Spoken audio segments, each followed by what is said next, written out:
Hey, what's up, everybody? It's RC Maxfield here from the Back to 12 podcast, doing a live here on YouTube.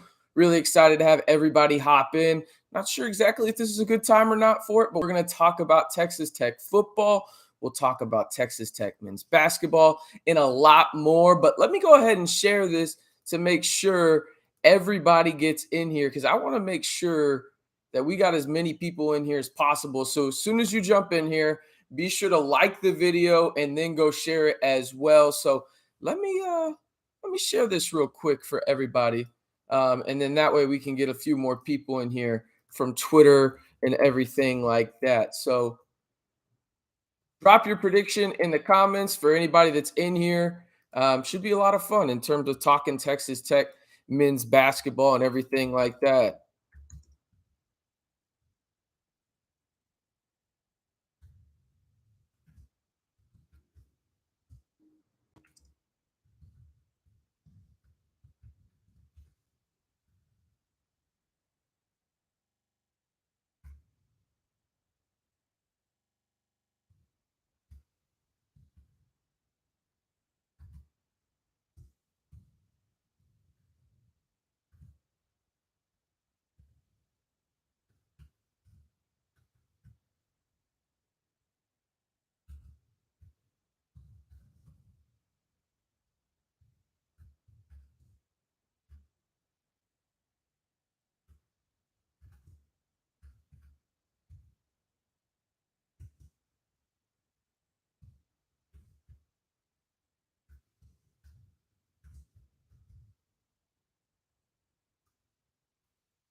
Hope everybody's doing well again. I'm just trying to get everything situated on the YouTube side of it so everybody can come and join. And then I will head over to y'all and really make sure everything is going for everybody that's in there. Got to edit that real quick.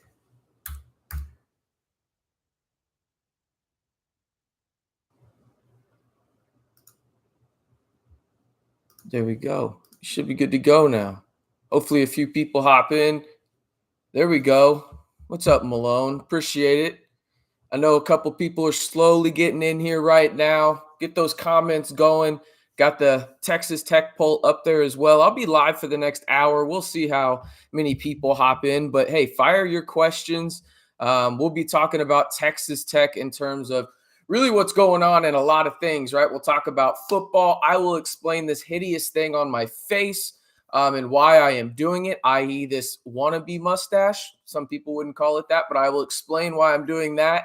Well, at least attempting to grow one. And then I'll talk about Texas Tech men's basketball as well, as there was a report yesterday from a certain national reporter that was saying Fardaws is out until February, and I will give my take on that, which you could probably tell by my opinion on in my facial expression. You can probably guess how I feel about that. So want to get everybody's opinions, get the comment drivers in there. Obviously, Malone, appreciate you already being in here. I feel like this might be a weird time. I don't know. Last time we did it in the middle of the afternoon in terms of the update and everything because we had issues with the podcast, but really excited to see how many people actually hop in here and actually get going and how many people want to interact and everything like that. Gonna shout you out real quick, Malone, on here. So don't pay me any attention, but we'll hop into this and we'll talk about a lot of things here. All right. So we're gonna talk about Texas Tech football as they head to what some people are calling Lubbock East, but I don't think we can talk trash about the Horned Frogs right now. From Chris, how are we doing today, RC? I am doing well, Chris. I appreciate you asking. I hope you are doing well as well, my friend. That was a tongue twister a little bit, but it's not like I get paid to talk or anything, right? Anyway, we'll talk about Texas Tech football, and that's where I really want to start because this is an interesting matchup. I've had some people, if you haven't subscribed to the channel already, be sure to do so. Kind of criticize me and Lyle and mine's preview of this Texas Tech game where I said if you look at it on paper, right? Like, and again, this is strictly on paper. Texas Tech has some, good, solid matchups that they could potentially exploit. Now, does that mean that they're a better team than TCU? I personally don't think so. But there are places where Texas Tech can exploit TCU in terms of what they're doing and how good they are. So I'll say that when it comes down to it. But some of those places include this, like the passing offense. Texas Tech is first in the Big 12. Now TCU is second.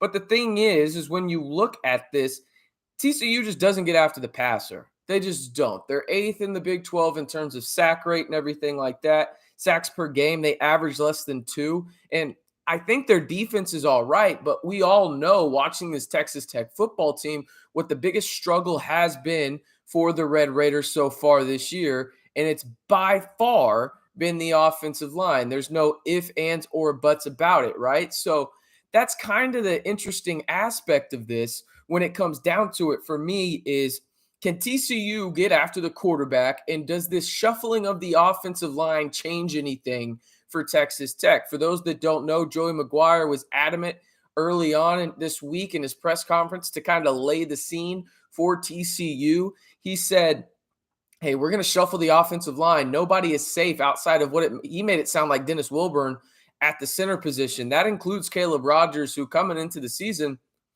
I mean, I'll be honest with you. I thought he was going to be the stalwart of your offensive line, right? I thought he was going to be that linchpin on the left side. And you could argue that he's been your worst offensive lineman this year.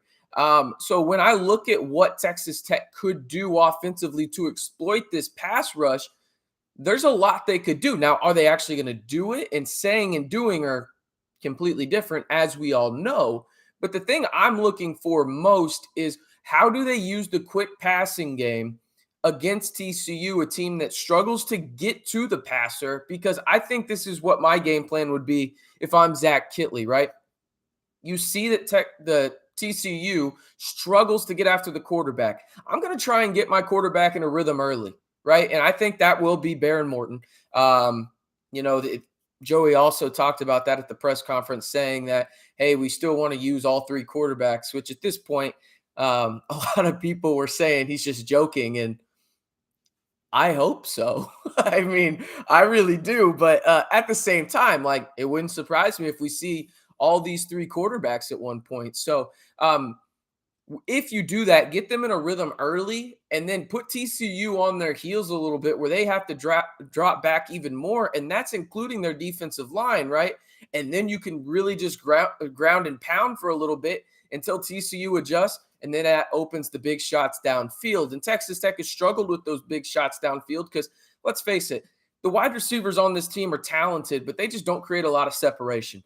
And that's something, as you see the dog in the background there, that's Murphy for everybody watching. He had to go get a Santa toy behind me. You see these wide receivers, and they're talented for sure. They just have no ability to create separation. And that's something that you have to be able to do in a Texas Tech offense run by Zach Kittley. And Texas Tech has just struggled mightily to do so when it comes down to it. All right, let me read some comments. This from Justin. TCU's defense hasn't really impressed me from what I've seen. If we can get a few stops and stay consistent on offense, we have a shot. Yeah, I agree wholeheartedly. Now, what does a shot actually look like? I think that probably looks like being within 10 and having a chance maybe in the fourth quarter to make something happen. I truly believe, and I said this on the podcast as well, that there's going to be a quarter or about a 12 to 10 minute stretch in this game that it's just ping-ponging back and forth, where Texas Tech scores a touchdown, 3 or 4 plays later, TCU scores a touchdown. Then the same thing happens for Texas Tech. TCU scores as well, and then Texas Tech scores another touchdown, and TCU scores another touchdown, and you have 35 points in like a 12-minute span. I truly believe that's going to happen with these offenses because Texas Tech has a better defense. The problem is the difference between the Texas Tech offense and the consistency of the TCU offense is pretty substantial, in my opinion. I think the offense for TCU is much more consistent. And really the reason being, there's actually two, is first and foremost, the offensive line is just a lot better. They have a way better offensive line, do the Horned Frogs. But also their quarterback play has just been far more consistent this year because, well, they've only had 2 play in Morris and obviously Duggan. And Duggan has just kind of taken the reins from this. I mean, he has, I thought he was going to be a really good quarterback. There was a couple people that when I did my Big 12 quarterback rankings to begin the year thought that Duggan would never play. I always thought he was the better quarterback, but by no means did I think he was going to do this year. He's been absolutely phenomenal for the Horned Frogs and just super consistent. And yeah, man, I mean, I just think he's a very, very good quarterback. This from Chris. This should be a barn burner. I agree with what y'all said on the podcast. It's going to be a great matchup for us, but TCU is ranked that high for a reason. I agree. Yeah, appreciate you tuning into the podcast, Chris. And if you haven't already, be sure to like this live as well. It helps a lot. Get more people in here. Want to have a fun conversation here for the next hour where we'll talk about Texas Tech football. We'll talk about men's basketball, and we'll talk about this hideous thing growing on my face. But I promise there is a good reason for it. Just got to keep y'all entertained for a little bit before I give y'all the reason of why it looks like I am a prepubescent boy trying to grow a mustache. On the barn burner side, we talked about that a little bit, right? But you're 100% right. TCU deserves a ton of credit, right? And I think when you look at kind of this rivalry that has been presented these past few months because of the desert comment, right? TCU is a very good football program. I don't think anybody could say differently about that. But Texas Tech also has been moving in the right direction. I think when you come to the conclusion of like, hey, who should have the advantage? It's clearly TCU.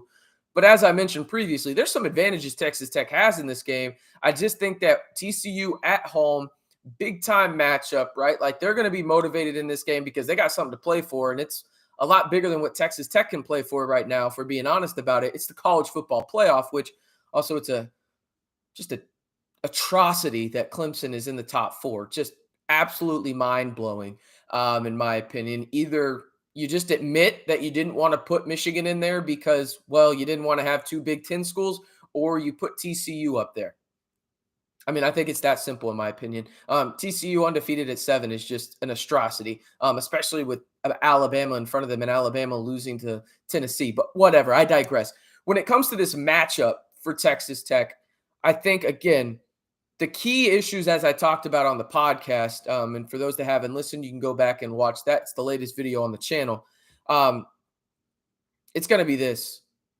Can you win in the trenches, specifically on the offensive line, right? You don't even have to be good. You don't. You really don't against this TCU defensive line, right? You think about the defensive line Texas Tech has played this year, right? Kansas State, arguably the best one in the conference. Obviously, Baylor has a very good defensive line as well.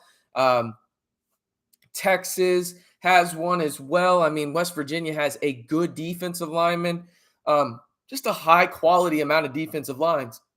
And now I'm not trying to poo-poo TCU or anything like that, but they're just not one of them. Like, their defensive line by no means is good. It's probably closer to below average or average, but that doesn't mean that it can't make a play or two here and there. Really, TCU's strength is in their secondary, where they have a guy that I truly believe is going to be a first-round pick when he decides to leave TCU and Hodge Tomlinson. But again, you can beat this TCU team through the air, even though I just said their secondary is good, because you're going to have time if your offensive line is just not even average. They could be below average in this one.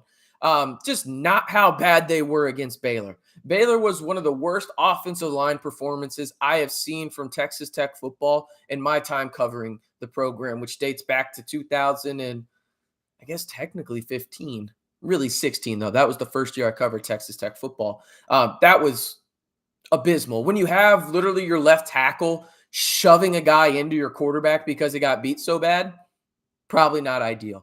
Right. So I think Texas Tech can do that in terms of beat this TCU defense. Really, the matchup I'm most looking forward to, though, in this one is kind of how Tim DeRuyter plays chess with the TCU offense and Sonny Dykes and Garrett Riley and those guys from the standpoint of Quentin Johnston, the wide receiver for TCU. If you don't know the name, do some research. This guy is going to be the first wide receiver taken in the NFL draft next year. And if he's not, those teams that went over him and didn't pick him as the number 1 wide receiver are going to regret it. This guy is a stud. I'm interested to see how the big body and lengthy wide receiver goes up against the big body, lengthy cornerbacks that Texas Tech has, and Malik Dunlap, Rashad Williams, and others in that secondary. I'm very curious to see how he's moved around because he's a guy that can play on the outside in the slot. He's even lined up in the backfield a couple times where he runs out like a Justin Jefferson type route to go out and really just create chaos, if we're being honest about it. That's the matchup I'm watching for the most when it comes down to it. This from Malone. If Barron goes for 325, we have a great chance. Yeah, I'm gonna be honest. He's got to go for more. I think again, this is gonna be a barn burner, man. I truly believe it. I saw the over under at 68. I took the over. And again, I think this is going to be one of those, hey, go back in time where Texas Tech and TCU just go jab for jab offensively in this one. Now, that doesn't mean that there won't be turnovers or anything like that from each of the respective teams. But I do think when you look at it, I think there is going to be a lot of offense in this game. And don't get it twisted. I don't think Zach Kittley is going to wait this long to use the running backs in this one. Last week, I know that was frustrating for a lot of people, but I don't think that's going to happen. Hey, for everybody in here, please like the video. It really, really helps. I appreciate everybody tuning in so far. We got Garrett, Malone, Chris, and Justin so far commenting. A like would go a long way, and I appreciate you guys commenting. Yeah, I'm just going to jump around, honestly. Let's get this comment section going, y'all. I want y'all to ask me anything about Texas Tech, whether that's football, basketball. I'll try my best to even answer about volleyball, who's trying to get back in the NCAA tournament, soccer, whatever sport y'all want to hear about Texas Tech related. I will try and answer those questions to the best of my ability and what I know about the program. And that being said, everyone's in here that's been in here for a while. The mustache, I'm actually growing it for charity. I swear. So at work, we're doing this challenge because there was a funny enough, quick story. I have a Zoom meeting about every 2 weeks, and I forgot to shave one time. And as you can tell, it's not a good looking mustache. It's just not. But one of my coworkers joked with me, hey, a few of us have talked about it. If you grow out your mustache until the day before Thanksgiving, if you keep it, we'll donate $500 to charity. And I said, done. So there we go. I'm doing this until Thanksgiving. I know it looks terrible, but hey, it's for the kids, and we'll be donating the money to St. Jude as well as another charity. I'm actually going to split it in half, and I'm going to give $250 to the Ronald McDonald House out in Lubbock when I do win this challenge. And my fiance is not happy about this because, let's be honest, guys, it looks bad. But anything for the kids. So here we go. Let's answer Garrett's question. What's your take on Goodman's release of Fardaws out until February? Seems a bit contradictory. Garrett, I'll say this. I don't know where the hell he got that information, but it's wrong. I've talked to multiple people in the program where I had one guy in the program text me literally in the program about 10 minutes after and basically said, what the fuck is this? Pardon my language, but that's what the text said. And I was like, yeah, what is that? Like, I haven't heard of that, and basketball is a program that I talk to pretty regularly in terms of everything that's going on. Yeah, and it's not accurate at all. I don't know where Goodman got that information. It kind of feels like he just kind of pulled it out of thin air. And I'm sure if somebody sends him this video clip or whatever, he'll say, oh, there was only 6 people in here. What does he know? Kind of deal, whatnot. But I've talked to multiple people in Texas Tech basketball who said that's just false. And there's a reason over on my Twitter, I posted and I said bump of the John Rothstein quote in terms of what Mark Adams said. Mark Adams said that Fardaws could be back as early as Big 12 play, and that's kind of what they're thinking right now. And from every indication that I've been told from everybody in that program, that's the truth. So nothing has changed. There's been no setback. It is crystal clear to me, and everybody that's told me this, the 3 people I've talked to in the program have all literally verbatim said the same thing, just in their own kind of language, that no, Fardaws is fine. There's no setback. They have no idea where they got that comment or that quote from Goodman. I legitimately have no idea. It was absolutely ridiculous that he would put that out, in my opinion, because there's no truth to it. again, I've talked to 3 people in the program about it, and they've all said the same thing, that no, this isn't the truth. So, kind of interesting. It came out of left field too. That's the thing, right? Like, and I'll say this: that doesn't mean that there won't be a setback, right? Like, there could be a setback for Fardaws. There hasn't been one yet, and that's the thing that bothers me the most. In terms of everything that kind of went down with that tweet, where it was like, um, why are you quoting this out right now and saying it right now when there's been literally no information coming out? Sorry, somebody just texted me from the program too about that. It's funny. A couple days ago, well, just yesterday, sorry, he sent me a text. He's like, "Hey man, I forgot to respond, but yeah, I have." He literally verbatim. I'll read it to you guys because I can't cover up who it is because they actually said like a couple people's names in there, so I don't want to do that. But they said, "Yeah, that's weird. I have no idea what he's talking about." And then verbatim the other one where I just asked somebody, "Hey, Fardaws have a recent setback?" And he says, "No, not that I know of." Why the hell do you say that? I sent the Goodman tweet, and he's like, he has no idea what he's talking about. So there you go.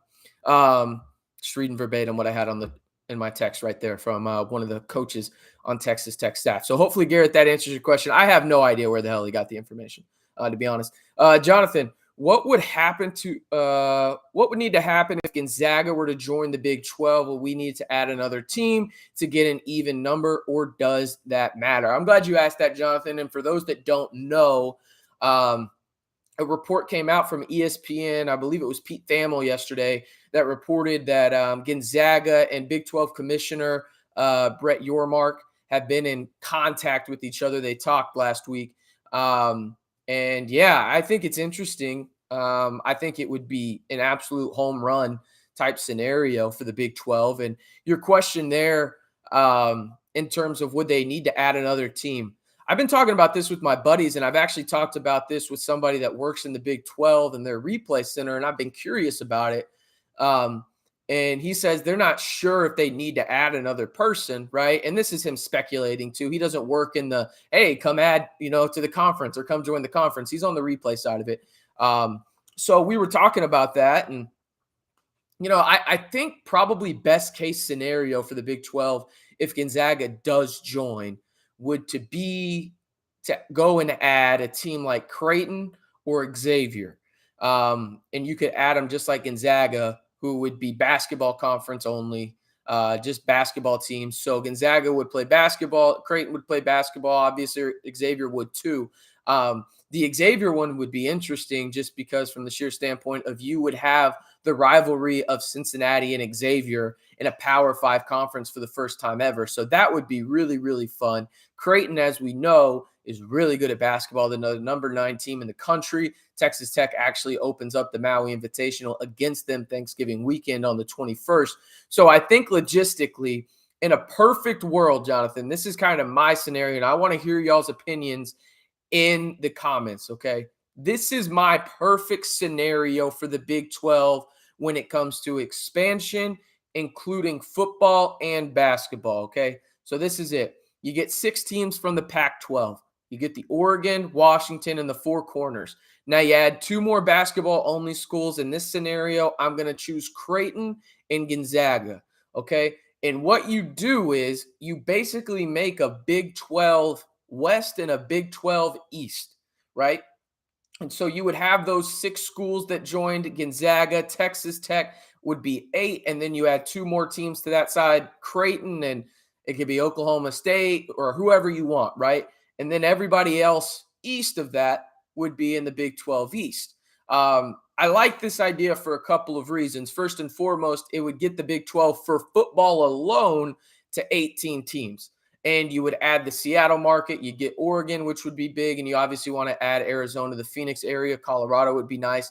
And that Utah rivalry alongside BYU would be good as well, right? Now, from a basketball standpoint, nobody's touching you.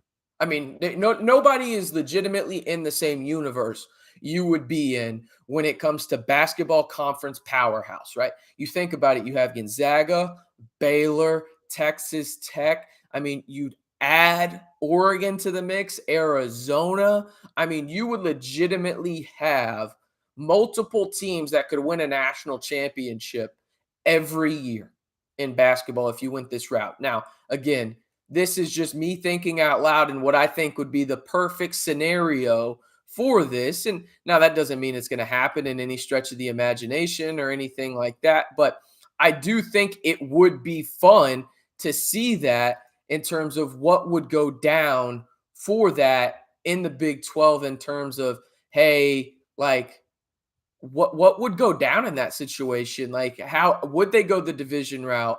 Would they go the route of just, okay, it's just going to be open and everything like that? Or how would that work? I think it would be super interesting to see how everything would go down. But at the same time, I'll be completely honest with you. I don't think that there's a lot of that happening. I don't think that there's a good chance of my scenario happening.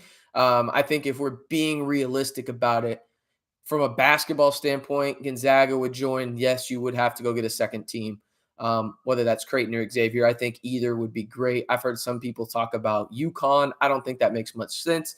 I've heard people talk about Villanova. I don't think that makes much sense. So I think you would have to go one of those two routes, or just a school that is just so basketball focused from the jump. So appreciate the question, Jonathan. Again, please like the video, give it a thumbs up, share it on social media. Appreciate all of y'all in here. Going to be talking for about an hour or so, probably till about 6:30 if we're being honest about it, answering all your questions about Texas Tech athletics, Texas Tech football, basketball, trying to grow the channel. If you haven't already, be sure to hit that subscribe button. We're trying to get to 1,000 subscribers before next week. I know it's a long shot, but would really appreciate y'all shouting out the YouTube channel here, as Lyle and I have worked really, really hard, and we give y'all daily Texas Tech videos. Nobody else on YouTube is doing that. I can promise you that, and interacting with y'all as much as we are. So this from Ryan. How do you think the Lady Raiders did in the scrimmage game, scoring 84 points and 4 players scoring in double figures, including Bailey,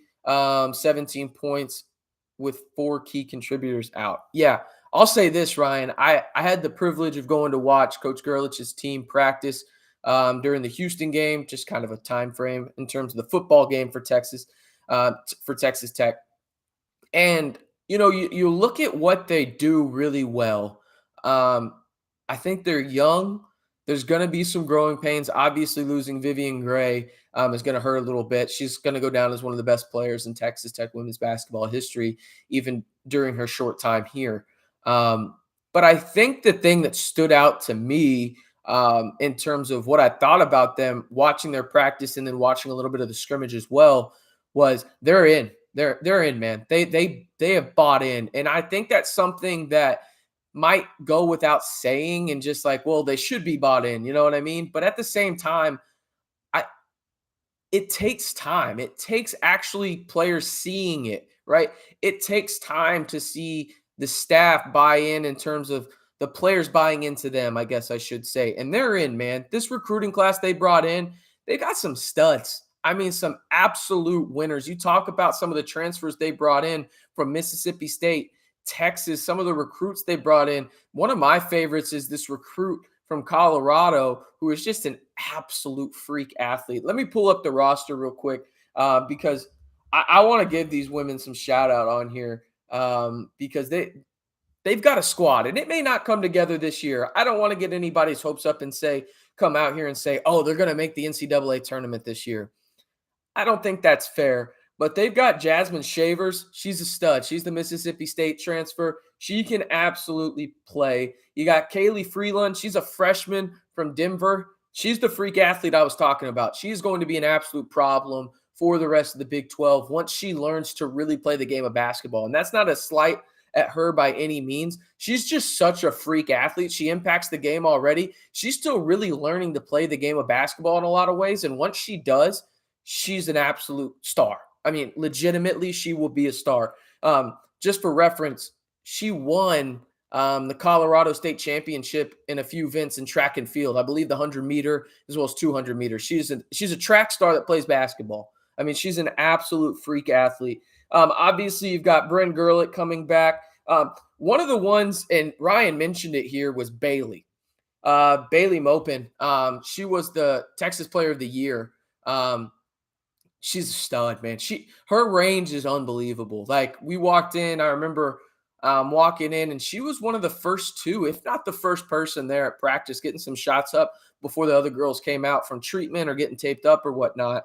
And her range was ridiculous. I mean, just kind of left me in awe. Like, I'm not saying she's going to be doing this in a game environment, but it's there. And she's a true freshman. She can do it all. She's got an absolute strap on her. I mean, she can pull it from legitimately as soon as she steps off the half court line right there. If she's on her side, she can pull it.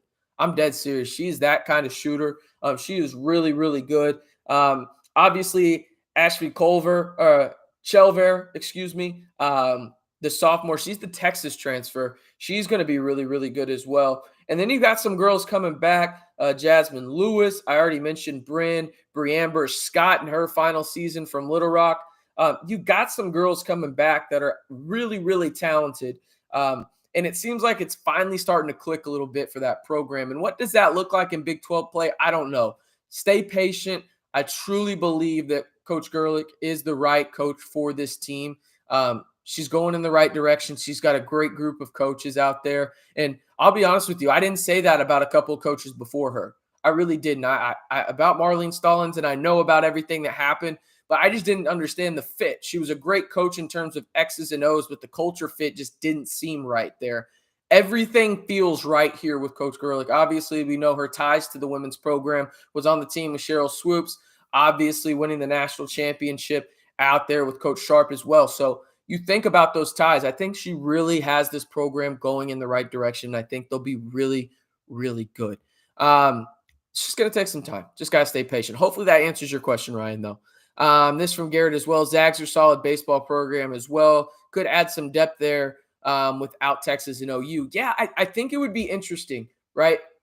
But I think what it probably comes down to, Garrett, is probably the revenue split and how that would work in terms of the new TV deal. And right now, the TV deal looks like it's not technically official, but if you look at the numbers, it looks like after you get your NCAA payout as well, each school will be getting around 52 million. I'll give myself a little buffer, 48 to 52 in that range. So a substantial increase for Texas Tech, as well as other Big 12 schools in the conference.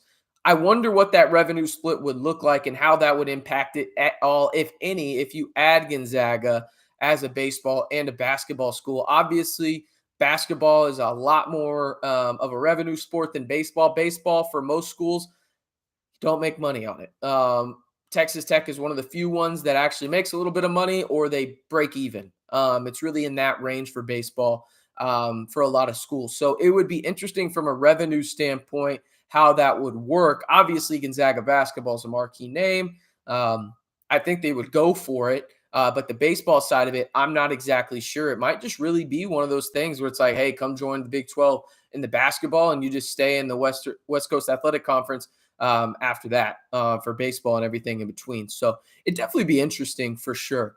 Joseph's got a question again. Appreciate everybody in here. Be sure to like the video, share it on social media, tag me on Twitter, and I'll give you all a retweet over on Twitter. If you retweet my latest post over there, I will tag you, retweet you. It is at RCMB323. I would greatly appreciate it, and be sure to like the video as well. Let me get a drink real quick, and then I will answer Joseph's question. But also, give me your score predictions for TCU and Texas Tech in the comments. I want to see y'all right now. It's 56% TCU or Texas Tech, is going to beat TCU. I was surprised by that number. Let me know your score prediction in the comment, and Joseph, I will answer your question here in just a second after I get a drink. As I try and let it go through the bottom of my lip right there. All right, Joseph, who's going to be the guy to relieve Bacho while we're shorthanded? Kevin O'Banner. I'll say this. When it really comes down to it, Joseph, you're going to have two big guys so far in terms of not having Fardaws out there. I think you're going to see Texas Tech run a lot of small ball too, where Kevin O'Banner plays the 5 when Bacho's not on the floor. So I think you could really see some situations where for example, let's say they are going small ball, right? I think you could see Kevin O'Banner out there, and the next tallest person is Jalen Tyson. Then you got Elijah Fisher. Then you got Demarion Williams out there with Devion Harmon. I think you could see that. I think you could really see some small ball utilization from Texas Tech, especially if they want to do this. Hear me out on this. You could legitimately go an all-shooter lineup if you really wanted to, if you're Texas Tech. And that's something that I don't think we've ever really truly said about Texas Tech men's basketball in this recent stretch of how well they've been doing, right? Think about this. There's a real possibility Texas Tech could go out for certain stretches with this lineup. All these guys should shoot 35% or higher from three this year. There's a possibility of this lineup, okay? So hear me out. Devion Harmon at the 1, Pop at the 2. Then you go Walton at the 3, Tyson at the 4, O'Banner at the 5. There's a possibility you run that, and then you have Devion off ball, probably running backdoor screens with Pop running the point, or you just flip that with Pop running, backdoor screens, and then you got Devion Harmon run the offense, right? So I think to answer your question, who's going to relieve Bacho, I think it's going to be a mix and match of things where they're just going to run small. I think you could see a little bit of KJ Allen. I don't know how much. But yeah, I think right now it's more the issue of just mixing and matching, if we're being honest about it. But once you get Fardaws back, I think you could see lineups where it's going to be Fardaws and O'Banner, obviously. But don't be surprised if you see Fardaws and Bacho play together either. I'll say this, it's kind of the talk on Twitter right now. There's a lot of jokes going around with it, that Daniel Bacho, because he's been so hyped up, and I will admit I am part of this hype up process this offseason, that's talking about where he's so vastly improved, and he really, really is, guys. Like, I'm not saying he's going to go out there and there's jokes calling him Wilt Chamberlain and stuff like that. No, but he's going to be an impact player for Texas Tech basketball this year. He's going to be a guy where don't feel bad if he's out on an island by himself. He's gotten a lot better lateral quickness-wise, a lot better with his feet. He's also bulked up, probably put on 15, 20 pounds. I mean, dude looks really good. Don't know exactly what he's doing with the sideburns, but I can't talk shit because, well, y'all see this ugly thing on my face. But yeah, I think what it comes down to for me when it comes to going small is probably going to be the, hey, let's relieve Bacho. And you'll see it in these first couple games against, Northwestern State and teams like that. You'll see what Texas Tech is going to try and do to see what works. Don't be surprised at times. Seriously, don't be surprised if this happens where Jalen Tyson might be the biggest dude on the floor for Texas Tech at some points. Like, they're going to test things out early on here. That way they're ready a little bit more so for Maui when they're facing teams like Creighton, Arkansas, potentially Arizona, San Diego State, teams like that. They're going to start to do things like that early and often. So don't be surprised if they do anything like that. But I think that that's really what they're going to try and do is mix and match. And don't be surprised if you see some of those small ball lineups with Kevin O'Banner at the 5. And I'll be honest with you, in terms of efficiency, I think those might end up being Texas Tech's most efficient offensive lineups is when Kevin O'Banner is at the 5, because you're going to have legit 4 other shooters around him. So they can't just box him in on the block. And not to mention Kevin O'Banner can shoot from deep too. So you could really run a 5 out, and that opens up lanes for backdoor cuts, Devion Harmon to get to the rim off the dribble, Pop to get to the rim off the dribble, Kerwin Walton, who is underrated in terms of going off the bounce, and then Jalen Tyson too. So don't be surprised if they do those kind of things. This from Garrett. Kitley establishes the run early. Tech competes. Shootout is inevitable. He's got Texas Tech 41, TCU 38. So a top 10 upset for Garrett out in Fort Worth. Yeah, I think a shootout is inevitable. I would be really surprised, in terms of like if it's well under the under. And the under right now, and this one is set at 68. Like, if we're talking about a game that ends up like 24-21, I don't see that happening. Like, I just don't see a world where that happens. I really don't even see a world where it's like 35-24. Like, I guess it could happen, but I truly believe in my heart there is going to be about a 10 to 15-minute stretch, probably 12-minute stretch there, where these teams are just playing ping pong back and forth in terms of scoring. Like, 3 plays there, touchdown. 4 plays there, touchdown. 5 plays there, touchdown. 2 plays there, touchdown. So on and so forth for about 15 minutes, 12 to 15 minutes. And before you know it, there's 35 to 42 points scored. And you're just like, whoa, what just happened? Right? Like, I think that's going to happen. And then the defenses will settle in and there'll still be some scoring, but not like that. But it inevitably hits the over. So, yeah, I think 41-38 is a pretty solid score. It barely hits the over, by the way. Excuse me, hits the over by more than that. Math isn't my strong suit. Sorry, that's 79. The over-under is 68 right now. So, yeah, I think it would be interesting for sure. But that's a bold call right there, Garrett. I'm going to be honest. That is a bold call for Texas Tech winning 41-38. No doubt about it. This from Jonathan as well. Do you think all the freshmen get significant minutes, at least early on in non-con? So the freshmen that I think will have an impact on this team the entire season, regardless of if it's non-con or the conference, just conference play, right? Pop, don't be surprised if Pop starts, by the way, alongside Devion Harmon. In fact, I think that's probably where it's going to go. So Pop, I think, plays. I think Lamar Washington is an off-the-bench ball handler, primary ball handler kind of guy, so he could run the point. He'll play significant minutes. And then obviously Elijah Fisher as well. I think all three of them play significant minutes. And what I mean by significant minutes is in that range of, Pop is probably going to play the most if he stays healthy. So I think they probably play in that range of 21 to probably 12 minutes. It kind of varies, right? But realistically, I think the highest average when it comes down to it is probably going to be Pop. And I'd probably say like in that 19 to 20 range. But they're going to play a lot. And don't be surprised if you see them all on the floor at the same time. We saw that at practice when I was out there with my buddy Tobias Bass. Like, we saw them all on the same team. This was just a walkthrough at this point, though, where they had Pop at the top because he wasn't practicing quite yet. And then they had Lamar off to the side and Elijah on the other side. They were all on the same team. So I would not be surprised if you see that happen, during this year for stretches, even not in non-con. Obviously, it's going to depend on how they play and everything like that. But I do truly believe that you're going to see that quite a bit. Garrett says this may have just a bit of bias. Yeah, I can understand it, Garrett.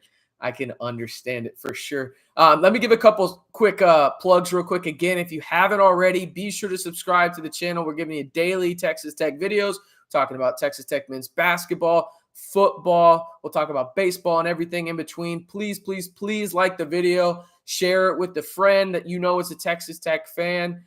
Maybe even they're not. We can talk trash a little bit as well. And then let me know in the comments right now. Again, Garrett gave his score. Let me hear your score for this weekend's matchup between Texas Tech and number 7 TCU. I will be in Fort Worth. Where will you be watching the game from? I won't be at the game. I'll actually be at Chimmy's with a bunch of my buddies from Texas Tech that are coming into town. So I am super excited for that. I wish it wasn't a big noon kickoff game.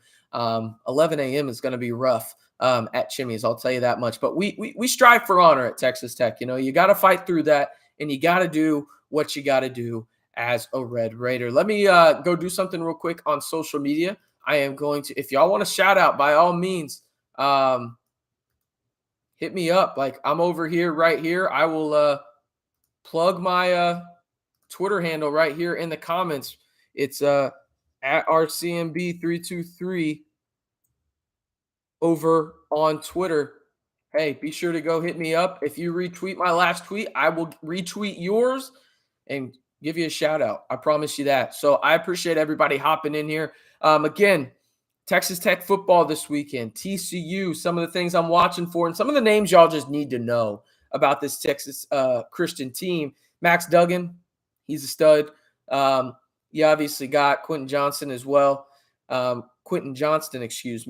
Another name to know is Hodges Tomlinson, the corner for them. He is a stud as well.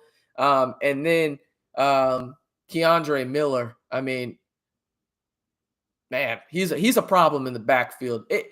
It's wild to play at the running back position in the conference this year, especially in a conference that a lot say is just, pass heavy, this, that, and the other, yada, yada, yada.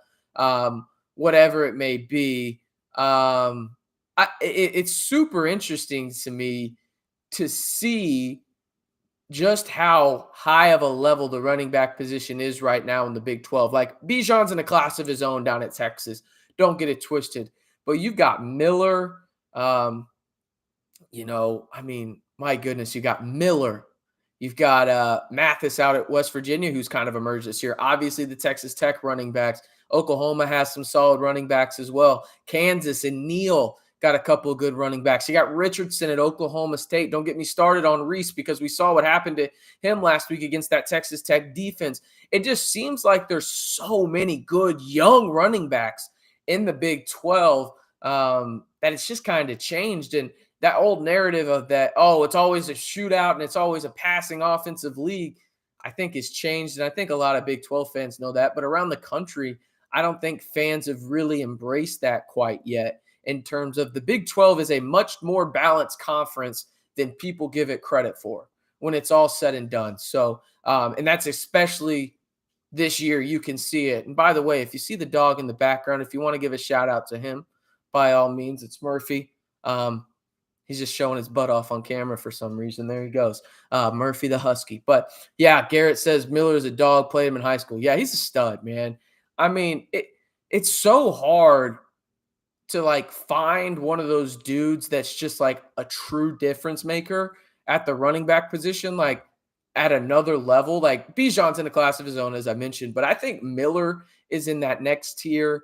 I think Reese is in that next tier. I think Taj Brooks is in that next tier as well, probably at the bottom of it. But there are just so many damn good running backs in the Big 12. It's kind of wild. Let me get this out here into the chat real quick.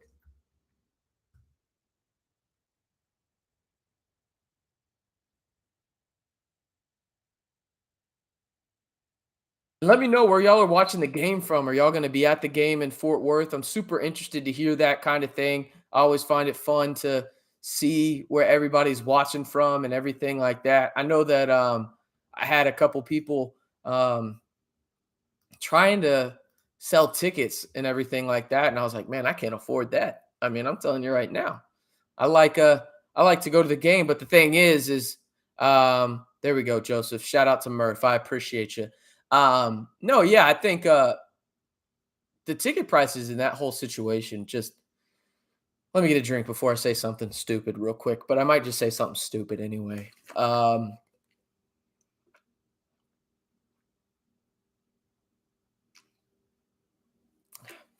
Yeah, I'm gonna say something stupid anyway. I don't care. What TCU did is just as dumb as it gets, in my opinion, for an athletic program. I get it. You don't want the other team's fan base to take over. But what it comes down to is, like it or not, no, it doesn't even matter anymore. You have to like it. College sports is a business. Why are you hindering the ability for your business to make money? I don't get it. Like, it doesn't make sense to me. And again, I know you don't want to see Caesar Red there. I understand that completely. I really do. But the way that they handled it was just weird to me. And obviously, Texas Tech fans found loopholes, as they always do. Everybody will remember what went down in Austin in terms of that. But it just doesn't make any sense for me, to me, from a business standpoint. I don't get it. And I guarantee you this, it's still probably going to be 50-50. There's going to be 50% of Tech fans there, at worst 40. Like, and you tried to stop it, and it didn't get you anywhere. In fact, it probably lost you money. I don't understand it. But hey, if they can prove me wrong on that, I would love to learn. But I think it's just dumb, in my opinion. Joseph gave a shout out to Murph Dog. Shout out to him. He's a good one. Garrett will be watching early at Chimmy's in Lubbock, 21st this weekend. Could be rough. Well, shout out to the 21st, Garrett. I remember my 21st at Chimmy's, my guy. Oh, man. That was a rough 3 days. That was a rough 3 days for me. I'll be honest with you. It was rough to say the least. But, hey, that's the place to celebrate it out in Lubbock, Texas. I can tell you that much. Also wanted to talk about some of the recruits real quick for Texas Tech men's basketball. Some of the things that have kind of popped up on my timeline. I've got a couple of messages about them. Jason Jackson the 2023 point guard from Florida.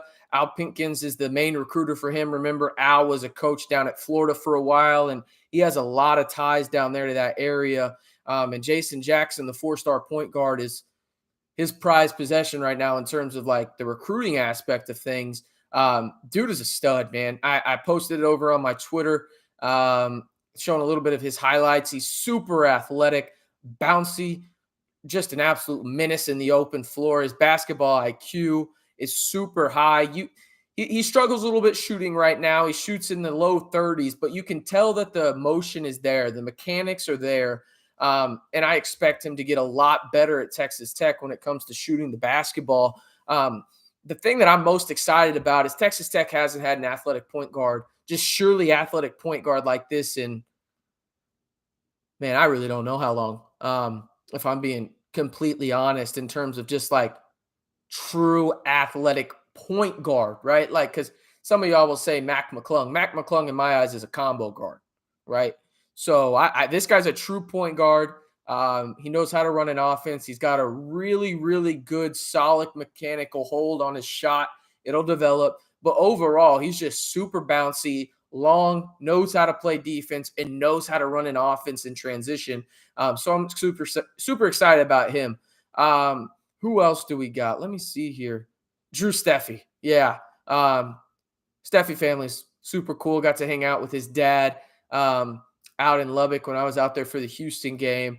Really, really good people. Shout out to Matt and Drew and all of them. But,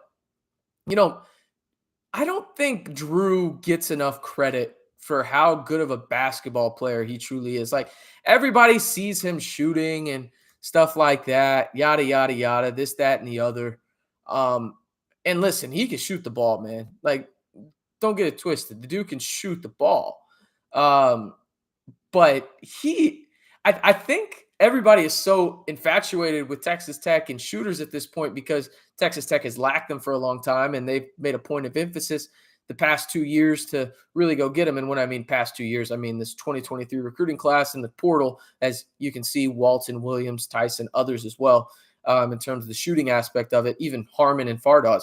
But I think it's almost kind of disrespectful how people only look at Drew as kind of a shooter. Yeah, he can shoot lights out, but the dude is a very smart basketball player, has a high basketball IQ, understands spacing better than 98% of the high school basketball players I see.